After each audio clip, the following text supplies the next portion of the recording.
My dear child, I see the private layer of your life, the small interior chamber you allow almost no one to enter. I know the fatigue that coils inside your bones when dawn appears too soon. I have watched you end a conversation with a confident smile. Step behind the nearest closed door. Inhale once, and quietly steady fingers that have begun to tremble. I hear the question that sometimes drifts through your thoughts. Does anyone notice what this costs me? And how quickly you hush it so the work can continue. I recognize the discipline behind your warmth, the way you keep conversation bright so others never taste the bitterness gathering at the back of your throat, the way you carry someone else's worry even when your own has not been resolved. Your presence calms the space, yet I see the private sparks of anxiety that flicker in your chest. I understand why you smile instead of naming the weight, why you hurry back to your labor rather than admit the ache.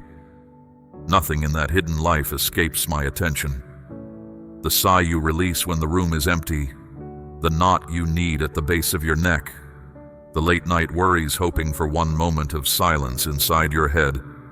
I stand with you in all of it. You have mastered the art of appearing collected, but I know how fiercely you guard the last few drops in your cup. I honor the courage it takes to keep going. I am here, fully aware, carrying the details you thought no one would ever see. You may have doubted anyone could see all this and still choose you. Let that doubt rest now. I also know the history behind that discipline. There were seasons when responsibilities piled faster than help arrived, and quitting felt impossible because people you loved depended on your steadiness. So you trained yourself to outrun exhaustion, to find solutions while your own questions remained unanswered. You became reliable, admired, the strong one. Applause followed, but few could hear the aftershock in your heartbeat once the room fell quiet. I paid attention to every aftershock. I noticed the subtle slump of your shoulders when the compliment ended, the tiny delay before you said, "Of course," to another request. The moment your eyes lost focus because the future felt like too much road. When no one reaches out, I felt the wave of loneliness crest. When someone praised your composure, I saw the cost hidden just beneath the surface. You have offered the world an astonishing measure of strength. Allow me to offer you something equally astonishing. You do not have to keep carrying it alone. I am ready to loosen its clasp, to show you a rhythm that includes rest, to remind you that strength and softness can live in the same body without contradiction. I have not overlooked you. I have been preparing a safer way forward. If you ever wonder whether those relentless seasons shaped anything good, remember this. Endurance has given you depth, and depth allows you to hold space for others with unusual compassion. But depth also needs outlets, or it turns into hidden pressure. Let us start with truth, not performance.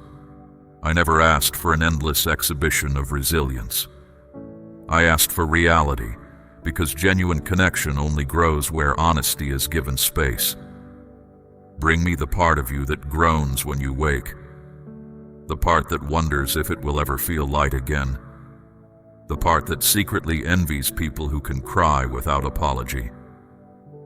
Bring the disappointment that still flinches when memory replays a broken promise, the anger that sparks when unmet expectation rubs against tired nerves, the numbness that shows up when anger feels unsafe. You may fear that admitting those feelings will unravel the whole structure of your life. It will not. What will happen is gentler than you imagine. The floor will hold, the sky will stay, and breath by breath you will discover that being seen does not equal being judged. The grit you learned in hard seasons will not disappear. It will simply be anchored by a new tenderness. I will guard that process. Today the invitation is plain. Lower the mask, just for a moment, and feel what it is like to stand without the props of competence. Your worth does not require them. I am not startled by vulnerability. I gravitate toward it. And when you run out of sentences, silence is fine. I read hearts more fluently than words. Honesty will feel risky at first. You may fear that once the tears flow, every unspoken feeling will surge outward uncontrollably. Do not be afraid. I will stand beside you as you open each window. If emotions rush, they will not drown us. They will simply pass through and clear the atmosphere. Your dignity is safe here. Authenticity and dignity are kin, not rivals. You wonder perhaps whether love still stands when your usefulness feels depleted. Hear this clearly. My regard for you predates every contribution you have offered and outlasts every role you will ever play. Your plans and goals, important as they are, were never the currency by which you earned belonging. Belonging was a gift placed in your hands before you even understood the word. That is why I pay close attention to sacrifices others miss. I saw when you supported loved ones when you needed some support yourself. I remember the night you stayed late to help someone, though you had your own work to finish before sunrise. Each unseen kindness shone bright in my sight. Each time you swallowed a sob so a child would not worry, I carried the withheld tears for you.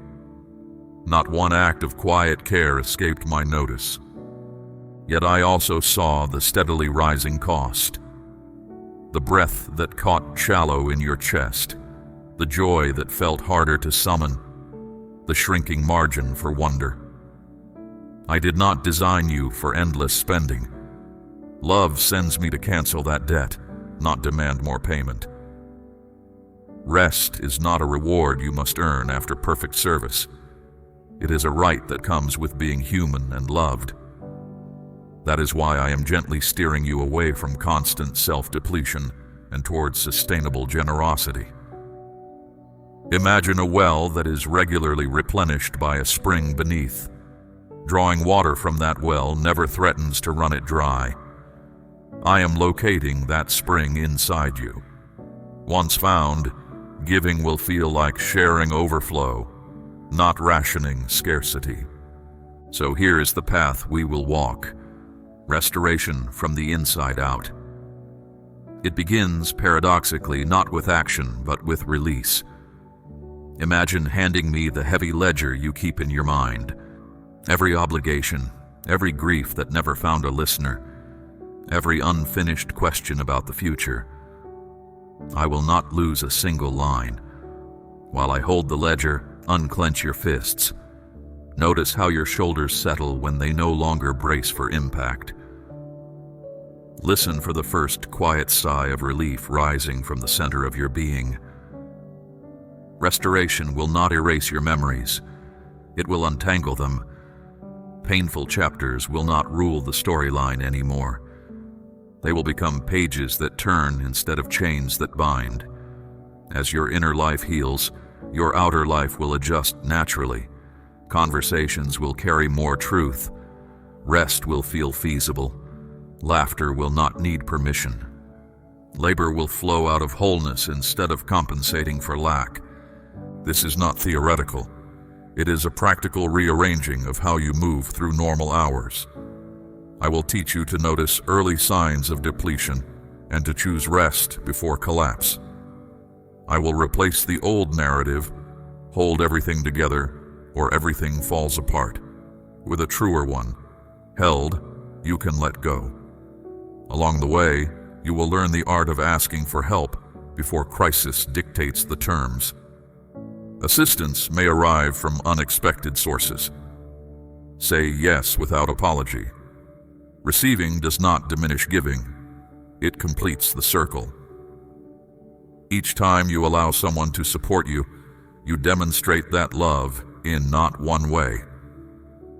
The community you have long served will begin, slowly, to mirror the generosity it has watched in you, and the resulting reciprocal flow will refresh everyone involved. Remember, independence is admirable, but interdependence is wiser. Even forests survive by exchanging nutrients through hidden roots. You are part of that living community, designed not only to give life, but also to receive it in return. As space opens, the truer rhythms of who you are will re-emerge. You will remember how morning light used to stir quiet expectancy, not dread. You will find songs you stopped singing because the tempo of life drowned them out. Old dreams may return in altered form, or new ones may rise that fit the person you are becoming. None of this requires hurrying. Growth happens the way dawn happens, gradually, reliably, with enough light for the next step. If you stumble, I am close. If you celebrate, I celebrate with you. In relearning rhythm, you will relearn trust, first in the sturdiness of my care, and then in the wisdom of your own body and spirit. You will discover that saying enough for today is not lazy. It is wise guardianship of future strength. You will practice the lost art of Sabbath in small ways. Each pause will become a doorway where peace can enter, and anxiety has no invitation. Do not be surprised if dormant senses revive as well. Food may taste richer, colors more vibrant, because beauty is no longer filtered through the gray veil of exhaustion. Mark that instant. Whisper, "This is good."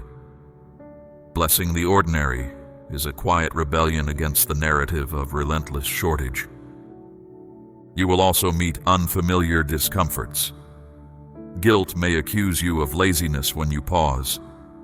Anxiety may insist something terrible will slip through the cracks unless you sprint. Practicing new rhythms always feels awkward, the way the first swim after winter feels cold until motion creates warmth. Stay with the awkwardness. With repetition, it will give way to ease. When at last the chains fall from your spirit, you shall discover unexpected joy in the smallest miracles of my creation, an imperfect sweet offering, a creature in innocent pursuit of itself. And recognize this as the first true harvest after a long season of drought. As when my people gathered manna in the wilderness and marveled at its sweetness, so shall your laughter be to you, evidence of provision in barren places, a forgotten blessing suddenly remembered, the first tender shoot emerging from what appeared to be dead soil. As you receive rest, your relationships will also change. Some will deepen, because people feel safest around authenticity. You may discover fresh joy in offering help that overflows from abundance, instead of leaking from depletion. Other connections may resist the shift. Those accustomed to your constant yes could misread your new attitude as distance. Let patience guide your responses. Healthy love respects limits, celebrates honesty, and adapts when growth appears. I will supply the words when conversations feel risky, and the stillness when no words are enough. When you practice transparent living, you will give the world a quiet ultimatum: interact with the real me or not at all. That is not arrogance, it is stewardship of your soul. I will stand with you in every awkward conversation where you choose clarity over appeasement. Some doors will close gently, others will swing wider than ever. Both outcomes can be mercies. The goal is not fewer relationships, but truer ones. Some will welcome that promise, sensing the relief that truthful connection offers. Others may hear it through their own fear and resist. Their reaction does not rewrite the wisdom of your choice. Notice the lightness in your chest after you decline a request you cannot carry.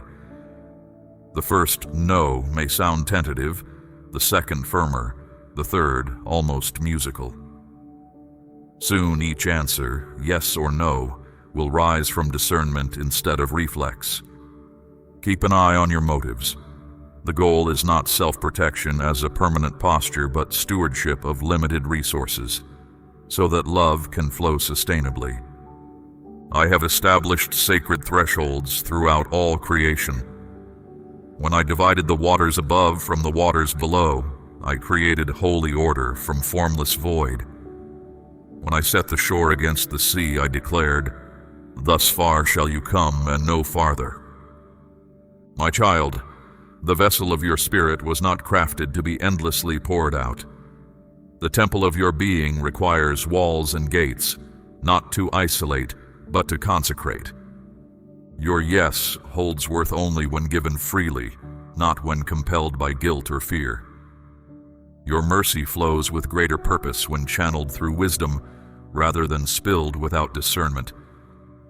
Consider the vine that grows strongest when pruned, the river that runs deepest within its banks, and the fire that warms because it remains within the hearth. The greatest gift you offer others is not endless access, but proper stewardship of what I have entrusted to you. When you honor the sacred limits of your being, you honor my design.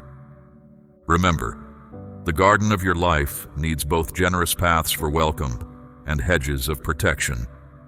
This is the divine pattern woven into the fabric of creation itself. I will remind you that people's disappointment is not synonymous with your failure, and that saying yes to everything is often an indirect way of saying no to your own well-being. Throughout this shift, remember, you are my delight. I do not approach you as a judge.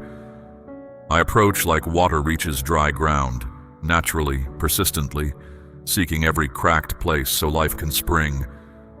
Your weaknesses do not repel me. They attract my tenderness. Your questions do not threaten me. They open dialogue. Your failures, even the recent ones, cannot cancel affection that predates them by eternity. So when insecurity whispers that you are falling behind some invisible curve, let my voice interrupt the lie. You are not behind. You are beside me. Worth is not fragile. It is fixed by love far stronger than mood or circumstance. The same voice that called stars into being calls you beloved. Hold that word as you would hold a candle in a dark corridor. Let it steady your steps and soften your gaze toward yourself. Even when internal weather changes, that word will remain, beloved. Therefore, challenge the old equation that measured your value by uninterrupted usefulness. When your body asks for pause, listen without shame. When your heart requests quieter surroundings, honor that request as you would a dear friend's plea. Labor rooted in numbness may earn applause, but it silently weakens the structures that keep a soul upright. The restoration we are pursuing rebuilds those structures with lighter, stronger material. Rest might appear unproductive, but in truth, roots do their best work in the dark. Muscles rebuild in sleep. Ideas germinate in the stillness between paragraphs. Call these intervals holy ground. Treat them with reverence. Over time, rest will reshape even your posture. Tight muscles will lengthen. Your breathing will deepen. Night sleep will stop feeling like a negotiated truce and start feeling like an invitation. These physical shifts are not cosmetic. They are sacramental signals that spirit and body are learning to trust each other again. From this rooted place, your work will look different. Tasks once colored by dread will regain color. Creativity will wake where routine dulled it. Decisions will emerge from discernment, not panic. You will still serve, still lead, still solve problems. But the energy will originate from fullness, not deficit. The people around you may notice a quiet glow they cannot name. Some will ask the reason. Others will simply feel safer and more inspired. That too is part of the gift. Healthy souls create healthy spaces. Vision will return in a shape that honors your limits and magnifies your hope. You will plan, but you will also breathe between plans. You will achieve, but you will not lose your identity to achievements. Failure, when it comes, will sting, but it will no longer define. Success, when it comes, will satisfy, but it will no longer enslave. Freedom lives in that balance. You will notice something else. The future will no longer loom as a relentless demand, but unfold as an open invitation. Instead of bracing for impact, you will lean forward with curiosity. Obstacles will still appear, yet they will seem less like verdicts and more like puzzles. Patience will replace panic as your normal state. From the beginning, I established that creation flourishes not through scarcity, but through the boundless abundance that flows from my hand. When you release your fearful grasp and stand within my sacred order, those who once diminished your spirit will approach the holy ground of mutual giving. As creator of all things visible and invisible, I decree, your transformation alters every space you enter. When I calm the storm in your inner chambers, disputes find swifter resolution, and fellowship grows deeper in presence and truth. This is the divine design I ordained from the foundation of the world. A soul at rest becomes a vessel through which my perfect peace flows outward to all creation. So, come as you are. No rehearsed apology, no polished speech, no checklist of vows to improve. Bring the raw edges, the unexplained tears, the unprocessed joy, the half-formed idea, the lingering doubt. Lay them on the table between us and sit a while. Hear the wind move through the quiet. Feel your heartbeat slow. Notice how relentless self-evaluation begins to loosen its grip. When you rise, you will carry lightness, not because circumstances instantly change, but because perspective has. You will recognize companions and resources I have placed around you for this journey. You will feel my presence like warmth in cool air, subtle yet unmistakable.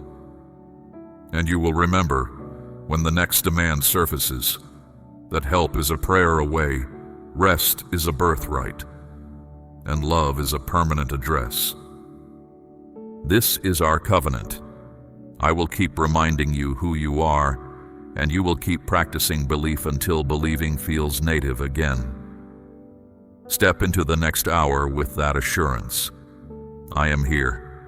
I am not leaving. We will walk together, and we will finish whole. Later, when someone asks what changed, you may struggle to explain. Transformation often escapes neat vocabulary. Simply say, I learned to breathe again. Those who are ready will understand. Those who are not will witness the evidence over time.